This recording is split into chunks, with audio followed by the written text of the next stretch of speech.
Hi guys! Naimbitahan ako kasama ang dalaga ko ng aming kapitana na mag-train ng food processing sa pakikipagtulungan ng TESDA at Peso San Miguel. Wow! At ito na nga ang aming finished product, skinless longganisa at tocino. Hindi po ako nakapag-video kasi kami mismo ang gumawa. Natuto na maglamutak si Inday. At tingnan nyo guys, meron akong katibayan. Wow! Kami ng anak ko ay nagkaroon ng certification. Maraming salamat po Kapitana Cora Manabat. Pagkagaling ko po sa induction at bago ako lagnatin ng gabi na yon, iniluto ko na po itong ginawa namin. Nataon po kasi na parehong paborito ng dalaga ko ang ginawa namin, ang skinless longganisa at tocino. Kaya alam ko na hindi ito magtatagal. Nakalimutan lang pong i-video ni Inday pero pinakuluan ko muna po yan bago ko ipinirito.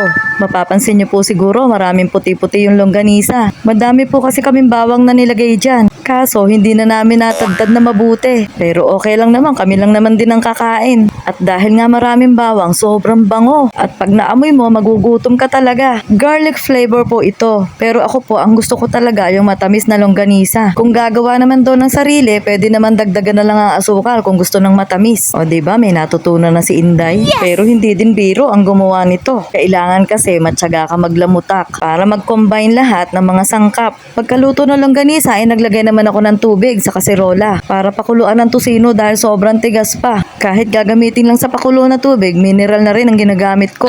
Yung tubig kasi namin sa gripo, parang sukang paumbong. Parang gusto ko na nga ibenta eh, charot.